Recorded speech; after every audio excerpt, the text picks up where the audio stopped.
Welcome to Diplomatic Channel. I am Amarachi Ubane. It's been more than 3 weeks now since international experts came into Nigeria to help look for the abducted Chibok schoolgirls.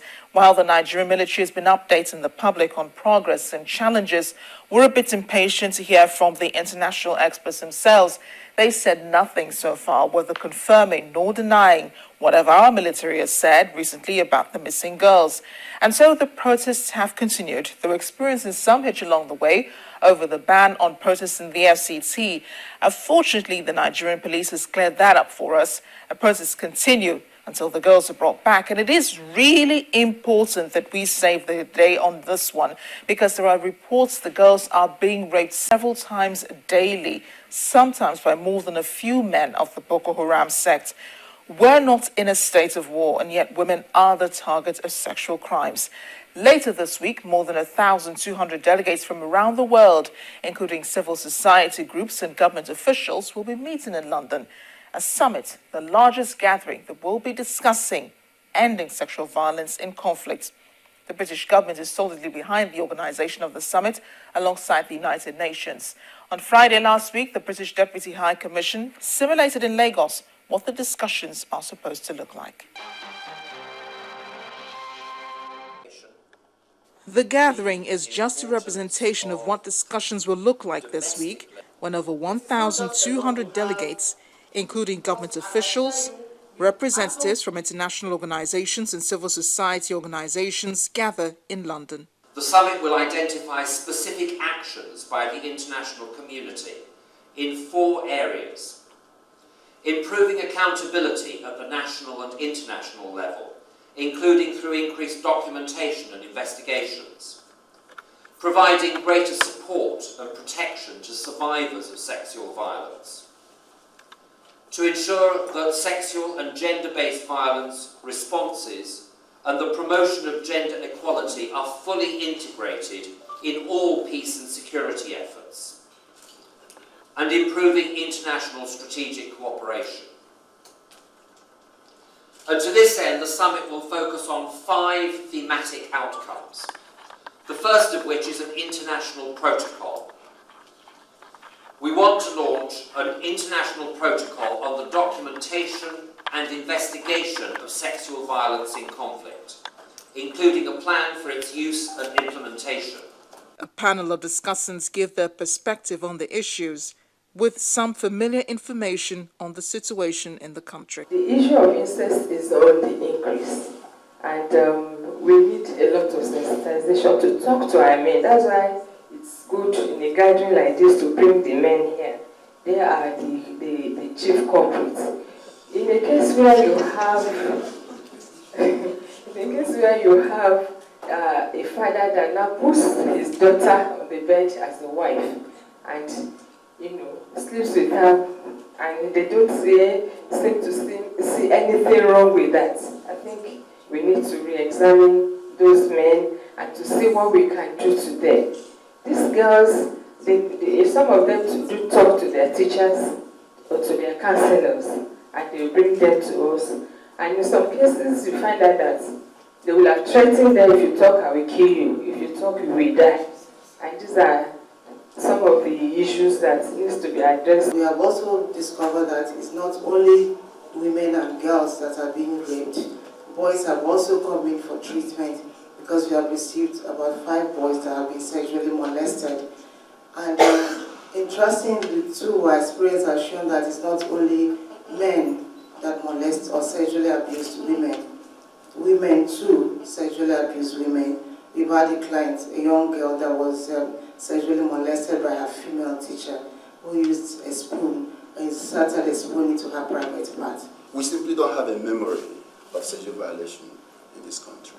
And that is why when my friend became the Attorney General of Ekiti State, I challenged him that we work in this sector for a long time, but we don't have a documentation. So the first thing he did in Ekiti State was open a register of sexual offenders. And you'd be surprised that within 3 months, that register was populated with more than 500 names, details of people. Because it's also a confidential register, because most of them have not been convicted. Again, I'm going to come to that issue of failure of the due process to hold people to accountability. They have maintained that register in the Ministry of Women Affairs in Ekiti State. As common when issues like these are discussed, more women show up than men. The women want more male involvement, especially in religious circles. How much of this information do the pastor know to talk about? How much of sex education do the pastor who is counseling people about sexual issues understand? So those are issues. It's not just the spiritual well-being, but also on the social life of the people. We push it aside as if it is not an issue.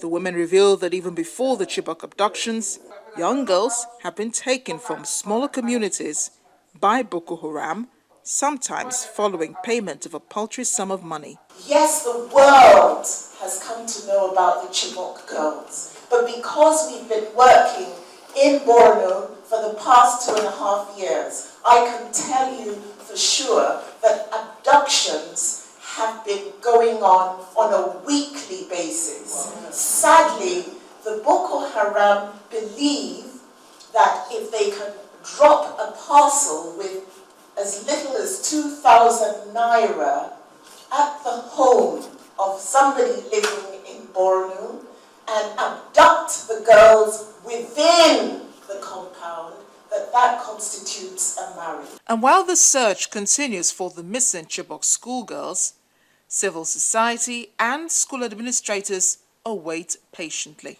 We have attracted the attention of the international community, attracted external military assistance, but that has not translated to the achievement of the goals, which is to find these girls and reunite them with their families. So the current position is this, is that they're caught between a rock and a hard place, in that if they keep coming forward to kind of prove that they're doing something, either themselves or with fellow international other countries, such as America, such as the UK, such as Australia and so on, if they keep coming forward, on the one hand they're justifying that they are doing something, but on the other hand they're putting themselves in a difficult position because a lot of stuff of this nature has to go on in secret. They say all forms of sexual violence must stop as the time to act.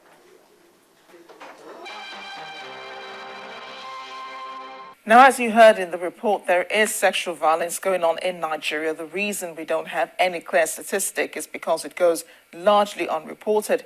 It's going on in more states threatened by Boko Haram. Eleanor Wadenobi of the Nigeria Stability and Reconciliation Program, managed by the British Council, says abductions have been going on even before Chibok. But there is the danger that all of this attention is going to finding the Chibok girls and not much is being done about the other abductions going on as well. Large number of abductions that happened with the Chibok girls brought the issue to the fore, but to remind us that indeed this has been happening systematically. Prior to this, one abduction of one girl, or indeed anybody, is one too many. We're glad that there is now international concern and that we have the awareness being raised.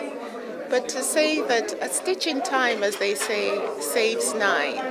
And this is something that has been known by our security sector, by people living in communities. They have been raising their concerns. Indeed, even when Buni Yadi happened in Yobe, there were abductions then. And one doesn't want to wait for something as drastic as the Chibok incident to happen before awareness is raised. But when it does happen, then you say, well, at least all the others before, and hopefully those who were abducted during the Chibok incident will have the world's attention in such a way that these girls will be released and brought back home as soon as possible.